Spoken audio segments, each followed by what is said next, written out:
नमस्कार, मी प्रियंका लाठी. बातमीपत्रामध्ये आपलं स्वागत आहे. बातमीपत्राच्या सुरुवातीलाच महत्त्वाच्या बातम्या आपण पाहणार आहोत. राज्यात अनेक भागामध्ये अवकाळीचा तडाखा बसल्याचं दिसतंय. छत्रपती संभाजीनगरमध्ये सलग 2 दिवस वादळी वाऱ्यासह अवकाळी पावसाने झोडपून काढलंय. गारपिटीमुळे रब्बी पिकांचं नुकसान झालंय. तर फुलंब्री, कन्नड, सिल्लोड, सोयगाव, गंगापूर आणि खुलताबाद तालुक्याला सर्वाधिक फटका बसलाय. काढणीला आलेला गहू, मका, हरभरा आणि कांदा पिकं अक्षरशः मातीमोल झाली आहेत. तर लातूरमध्ये देखील अशीच काहीशी परिस्थिती आहे. लातूर शहर आणि जिल्ह्यामध्ये पहाटे पुन्हा एकदा गारपीट झाली आणि अवकाळी पावसाचा तडाखा बसला. 2 दिवसांपूर्वीच गारपीट आणि वादळी वाऱ्यामुळे लातूर जिल्ह्यात गहू, ज्वारी आणि हरभरा पिकांचं मोठं नुकसान झालं, तर फळबागांचं देखील मोठं नुकसान झालंय. जालना जिल्ह्यात देखील मोठ्या प्रमाणात गारपीट झाली आहे. दुपारनंतर ठिकठिकाणी विजांच्या कडकडाटासह मुसळधार असा पाऊस पडलाय. देवळा, सिन्नर भागाला अवकाळी पाऊस आणि गारपिटीचा जोरदार तडाखा बसलेला आहे.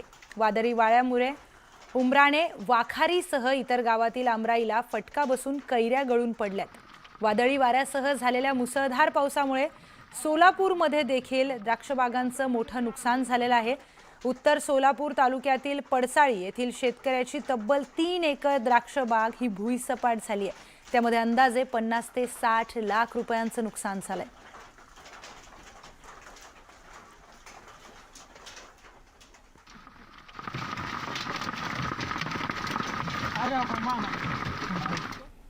राज्यामध्ये अनेक भागांना गारपिटीचा तडाखा बसलाय. धाराशिव जिल्ह्यामध्ये सलग 3ऱ्या दिवशी वादळी वाऱ्यासह अवकाळी पावसाने जोरदार हजेरी लावली आहे.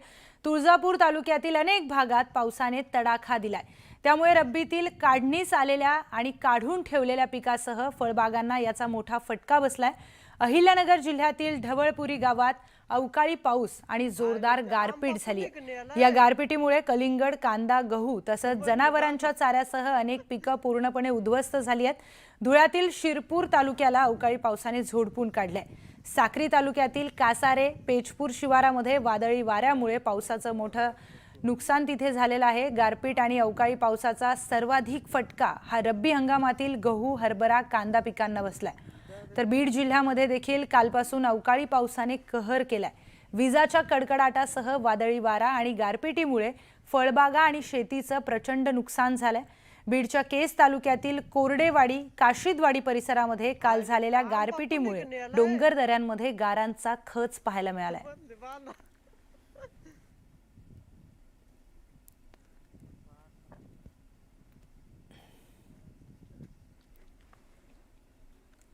तर वाशिममध्ये देखील धुमका, बोराळा, उकळी, पेन परिसरामध्ये वादळी वाऱ्यासह झालेल्या गारपिटीमुळे मोठं नुकसान झालंय. अवकाळीमुळे रब्बी गहू, हरभरा पिकांसह आंबा पिकांचं देखील मोठं नुकसान झालंय. हातातोंडाशी आलेला घास हिरावल्यामुळे शेतकऱ्यांच्या स्वप्नांवर पाणी फिरलंय. वर्षभराचे कष्ट वाया गेल्यामुळे प्रशासनाकडून तातडीच्या मदतीची मागणी शेतकऱ्यांकडून करण्यात येते.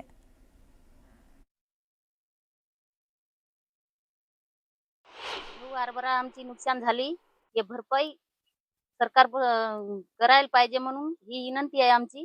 या आता उद्या परवा काढायचं होतं आम्हाला, तर रात्री लय गारपीट पाण्यानं सगळी नुकसान झाली, काहीच कामी नाही राहिली. गहू आणि हरभरा काढणीसाठी आलेलं होतं आणि रात्री भरपूर पाणी झालं, गारपीट झाली, त्याच्यामुळे भरपूर नुकसान काही झालेलं आहे. तर सरकारला आम्हाला ही मागणी आहे की आम्हाला काहीतरी भरपूर याची नुकसानची भरपाई द्यावी. तर सांगली जिल्ह्यामध्ये भीव घाट परिसरामध्ये काल 1.5 तास गारपीट झाली. या गारपिटीमुळे द्राक्षांच्या बरोबरच शेडवरचा बेदाणा देखील भिजलाय. त्यामुळे बेदाणा कुजू लागला आहे. द्राक्षांबरोबरच बेदाण्यातून देखील द्राक्ष बागायतदारांना हाती काहीच लागणार नाही अशी परिस्थिती निर्माण झाली आहे. डाळिंब 4 एकराचं पूर्ण असं नुकसान झालेलं आहे. कळी राहिले नाही. बेदाणा करत होतो बाहेरचे माल घेऊन कसं तरी 4 रुपये वाचायसाठी. तर बेदाणा पण पूर्ण असं रॅक माझं उद्ध्वस्त झालेलं आहे सगळं. तो 17-18 लाखाचा माल आहे आपल्या आहे आता रॅकवर. त्यात खरेदी केलेले द्राक्षे सगळे त्याचा पूर्ण 100% लॉस होऊन आता सगळं जवळजवळ आम्ही आता रातभर झोपलेलं नाही. एवढी अवस्था बेकार आहे आमची की आम्हाला आता शासनानं काहीतरी आम्हाला ठोस अशी मदत करावी, बेदाण्यासाठी काहीतरी अनुदान द्यावं. तर पुढच्या बातमीकडे आपण बोलूया। चंद्रपूरमध्ये गॅस टंचाईची स्थिती अतिशय तीव्र झाली आहे। 10 दिवस नंबर लावूनही सिलेंडर घरपोच येत नसल्यामुळे ग्राहक त्रस्त झालेत आणि एजन्सी बाहेर गर्दी करतात। रोज नव्या समस्या आणि नवे तंटे यामुळे ग्राहक आणि एजन्सी धारक हे त्रस्त झालेत।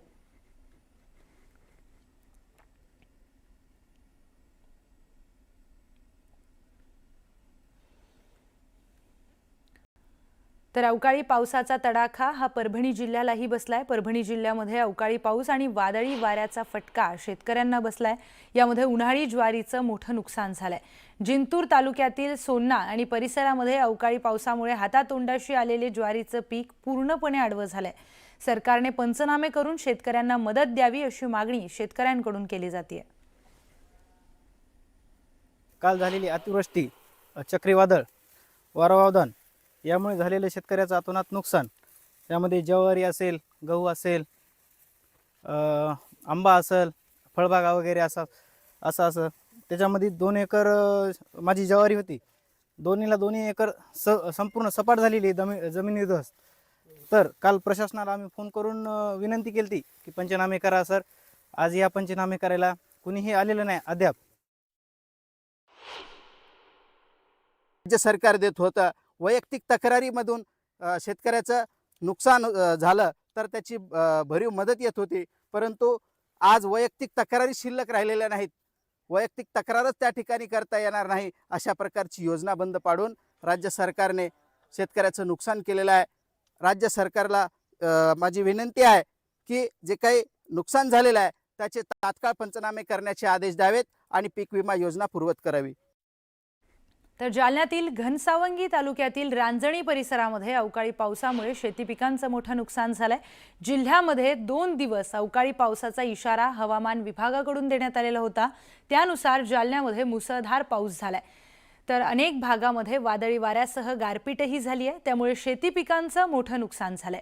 घनसावंगी तालुक्यातील रांजणी येथे काढणीला आलेला गहू, ज्वारी, तूर, कांदा ही पिकं अक्षरशः आडवी झाली आहेत। हवामान खात्याने दिलेल्या इशाऱ्यानंतर जालना जिल्ह्याला काल अक्षरशः अवकाळी पावसानं झोडपून काढले। अनेक ठिकाणी मुसळधार पाऊस पडला तर ठिकठिकाणी गारांचा पाऊस पडला, त्यामुळे शेती पिकांचं मोठं नुकसान झालंय।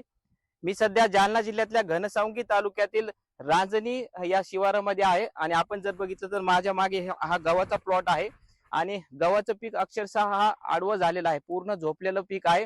मोठं नुकसान या परिसरातील शेतकऱ्यांचं झालेलं आहे। अवकाळी पावसाचा इशारा हवामान खात्याने दिला होता आणि त्या इशाऱ्यानंतर जालना जिल्ह्यामध्ये अनेक भागांमध्ये पाऊस पडलेला आहे। काही शेतकरी आपल्या बरोबर आहेत। दादा मला सांगा की काय काय तुमचं नुकसान झालंय, कशा पद्धतीचा पाऊस होता? काल अचानक वादळी वाऱ्यासह गारपिटीमुळे असं आमच्या जवळपास 3.5 ते 4 एकर असलेला गहू उभं पीक अवघ्या 8-10 दिवसानंतर आमच्या घरामध्ये पडणार होतं साहेब। ते अक्षरशः ज्याप्रमाणे आमचा कापूस गेला, सोयाबीन बी गेली, अशीच गारपिटीच्या वातावरण आणि हवामानाच्या खराब वातावरणामुळे नुकसान भरपाई आम्हाला त्यावेळेस बी कमी प्रमाणात मिळाली। आणि आज पण गव्हाची आशा ठेवून आम्ही आमच्या मुलीच्या लग्नाच्या व तसेच शैक्षणिकासाठी आम्ही जी शिष्यवृत्तीची अपेक्षा भेटली नाही व तसंच आम्हाला याच्यापासून फी वगैरे भरण्यासाठी आम्ही अपेक्षा ठेवली होती, आज अक्षरशः आमच्याकडे डोळ्यातून पाणी यासाठी दुसरं काही उरलं नाही। आता आमच्या हाताला फक्त दोरी आलेली आहे, पीक तर काही आमच्या हातात आलं नाही सर। नक्कीच आपण बघू शकतो की हातातोंडाशी आलेला घास होता, काढणीला आलेला गहू होता, पूर्ण आडवा झालेला आहे। दादा मला सांग की काय तुमची मागणी असणार आहे, कारण खूप मोठं नुकसान झालेलं आहे या सगळ्या परिसरात। काल रात्री जो अवकाळी अचानक पाऊस झाला त्यामध्ये नुसता पाऊसच नाही तर गाराचा एक प्रचंड महापूर झाल्यासारखा रांजणी परिसरामध्ये झाला। तर त्यामुळे प्रामुख्याने गहू, हरभरा, कांदा, बीज उत्पादनाचा कांदा आणि तसेच फळबागेचं एक अतोनात नुकसान झालेलं आहे। तरी शासनानं याची वैयक्तिक दखल घ्यावी, पंचनामा करून या सगळ्या शेतकऱ्यांना मदत भरपाई देण्यात यावी अशा पद्धतीची मागणी या सगळ्या परिसरातील शेतकऱ्यांनी केलेली आहे। न्यूज 18 मराठीसाठी रवी जयस्वाल, जालना। तर जालन्यासह नांदेड जिल्ह्यातही अवकाळी पावसासह गारपिटीचा तडाखा बसलाय। अर्धापूर तालुक्यातील रोडगी, सोनाळा, चाभरा आणि निमगाव परिसरामध्ये वादळी वाऱ्यासह झालेल्या पावसामुळे शेती पिकांचं मोठं नुकसान झालंय। गहू, आंबा, टरबूज, केळी तसेच काढून ठेवलेली हळद आणि फळबागांनाही याचा फटका बसलाय। त्यामुळे शेतकरी हे चिंतेमध्ये सापडलेत।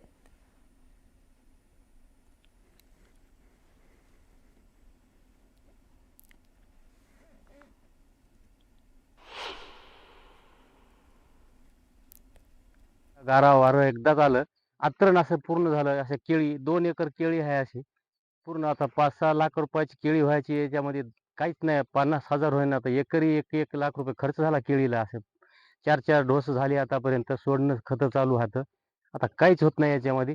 गहू गेले, बरेच गहू होते, आंबा होता, फुलवरे आता आंबे आले, ते आंब्याचे फुलवरे गळून गेले सगळे, काहीच राहिलं नाही त्याच्यामध्ये। पूर्ण असं हाल झाले हाल।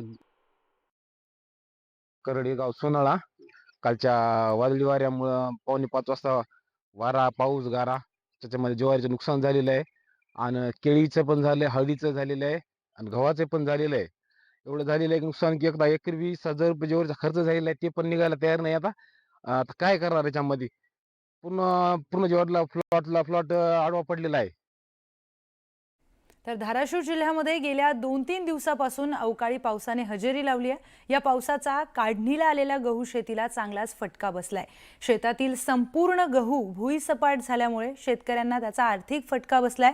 भिजलेल्या गव्हाचं करायचं काय, असा प्रश्न आता शेतकऱ्यांसमोर पडलाय। याचा आढावा घेतलाय आमचे प्रतिनिधी बालाजी निरफळ यांनी। पाहूयात। धाराशिव जिल्ह्यात वादळी वाऱ्यानं झालेल्या पावसानं गव्हाच्या शेतीचं देखील मोठ्या प्रमाणात नुकसान आहे। मी आता वाशी तालुक्यातील एका शेतशिवारात आहे। ही बोग गव्हाची शेती, पूर्णतः गहू जो आहे तो वादळी वारं जो आलो त्यानं पूर्ण आडवा झालेला। हा गहू तसा काढणीला आलेला आहे। काही दिवसातच शेतकऱ्याला इथं हार्वेस्टर लावून गहू काढावा लागत होता, मात्र पूर्ण जो गहू आहे या क्षेत्रातला सगळा गहू बघता आपण, गव्हाचं पीक पूर्णतः हे झोपलेलं आहे। याची मुख्य अडचण आहे, एकतर पाण्यानं हा पावसानं गहू खराब झालेला आहे, तर काढणीची अडचण आहे, आणि दुसरी याच्यात हार्वेस्टर मशीन घालायची म्हटलं तरी येत नाही। त्यामुळं शेतकऱ्यांचं जे आहे ते काढणीला आलेल्या गव्हाचं नुकसान मोठ्या प्रमाणात आपल्याला पाहायला मिळतंय। मी पुन्हा आणखीन एकदा हे दाखवतो दृश्य की कशा पद्धतीने हे पूर्ण पीक जे आहे ते आडवं झालेलं आहे आणि मोठं नुकसान या वादळी वाऱ्याने किंवा सगळ्या गारपिटीने जे आहे ते धाराशिव जिल्ह्यातील शेतकऱ्यांचं सुरू आहे। ज्यांचा गहू आहे ते शेतकरी आपल्या सोबत आहेत। किती एकर क्षेत्र होतं गव्हाचं तुझं? 1 एकर 1 एकर क्षेत्र होतं। कशाने झालंय सगळे? पावसानं। हा, मग आता काय अडचण येते पुढे याला तुला? काय आता काढाय येत नाही गहू, हा, सगळा हे झालाय। हार्वेस्टर मी काढायचा होता, हा. पण ती काय काढाय येत नाही, आता सगळा झोपलाय गहू। किती लागवड खर्च आला होता? आता किती उत्पन्न मिळायची अपेक्षा होती? काय उत्पन्नाची अपेक्षा होती येते म्हणलं, हा. तरी गव्हाला बी भाव नाही। 30,000 रुपये येते म्हणलं। अच्छा, सगळं मातीमोल झालंय? हा, मातीमोल झालं। कशाची सगळी परिसरात नुकसान आहे? कुठल्या पावसात पिकात नुकसान झालंय? ज्वारीची आहे, हरभऱ्याची आहे, कांद्याची नुकसान आहे, सगळ्या पिकांची नुकसानच आहे। अवकाळी पावसामुळे सगळ्या पिकांची नुकसानच होते ना। आता या गावाचं कसं झालंय? गव्हाचं काय, आता त्या काढायला आलेला, तोंडाला आलेला घास तो गेला, वाया गेला सगळा। हा, काढायचा होता गहू, पण या अचानक आलेल्या अवकाळी पावसामुळे सगळं पूर्णपणे नुकसान झालेलं आहे। त्याचं काय, ते आता खायला जनावराला देखील खायल्यासारखं राहिलेलं नाही ते, त्याच्यामुळे आता पूर्णपणे नुकसान झालंय याचं काढून पण आता काहीच होणार नाही। ही सगळी अवस्था शेतकऱ्यांची आहे। अगदी हातात तोंडाशी आलेला घास जो आहे तो निसर्गाच्या अवकृपेने हिरावून गेलाय। त्यामुळे आता हे आपलं वेदना किंवा आपलं दुःख मांडायचं कुणापुढे, हा एक शेतकऱ्यापुढे प्रश्न आहे। मायबाप सरकारनं या शेतकऱ्याकडे लक्ष द्यावा, एवढीच माफक अपेक्षा शेतकऱ्याकडून व्यक्त केली जात आहे।